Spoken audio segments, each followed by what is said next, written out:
자, 그럼 이데일리온 서영원 전문가와 함께 남은 시간 동안 어떻게 대응을 할지 마감 전략 세워보도록 하겠습니다. 전문가님, 안녕하세요. 네, 안녕하세요. 네, 반갑습니다. 자, 오늘 시장 역시 코스닥이 계속 상승 탄력을 좀 이어가고 있습니다. 마무리 준비 어떻게 하고 계신가요? 네, 우선 오늘 코스닥 같은 경우에는 그래도 좀 에코프로빙 좀 쉬어가는 거에 비해서 다른 2차전지 섹터들이나 좀 중소형주 종목들도 좀 탄력은 좀 양호한 흐름들이 이어지고 있다는 점에서는 좀 긍정적으로 좀 살펴보고 있고요.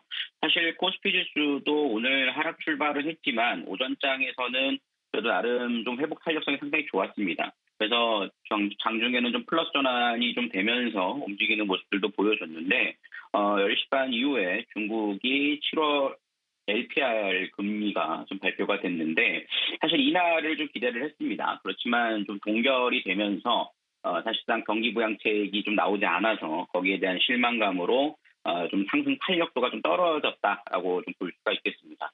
중국 정부에서는 지금 상황에서는 정책 금리 결정에 있어서 인하보다는 동결을 한 이유는 환율 방어가 우선돼야 된다라는 소식들이 좀 전해졌다라고 볼 수 있겠습니다. 특히 최근 달러 인덱스 자체가 워낙 약세의 흐름들을 좀 보이고 있고 거기에 따른 환율의 좀 변동성이 좀 크다 보니까 우리나라 시장도 급격하게 워낙 강세로 좀 돌아선 모습인데 중국이 그런 쪽에 좀 포커스를 맞췄다는 점에서 시장은 조금 실망한 흐름들이 있지 않나라고 생각을 합니다.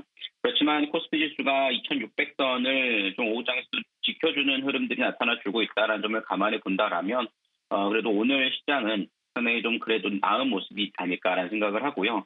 사실상 그동안에 좀 지수가 강했던 흐름들은 좀 포모 현상으로 인해서 사실 좀 투심에 대한 괴리감이 좀 존재를 했습니다만 오늘은 그런 모습들이 좀 완화되는 모습이라는 점을 감안해 봤을 때 시장 움직임 나쁘지 않다라고 좀 판단이 됩니다. 그래서 코스피 지수에서 외국인의 매수세, 그다음에 프로그램 비차익 거래에서도 매수세가 들어오고 있다는 점을 감안해 봤을 때 2,600선에 대한 지지대는 좀 강력하게 이루어질 수 있을 것으로 예상을 하고 있고요.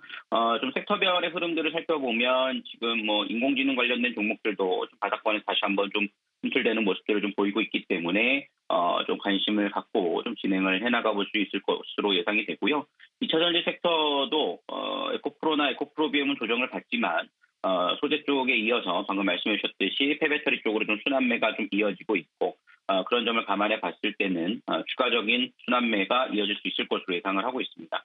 그래서 지금 현재 상황에서는 FOMC 회의 전까지는 지수 자체는 조금 혼조세를 좀 보이겠으나 일단은 업종별의 순환매가 다시 살아나고 있다는 점에서는 좀 더 매매가 좀 수월한 장세가 이어질 수 있지 않을까라는 기대감을 좀 갖고 있는 상황입니다. 네, 알겠습니다.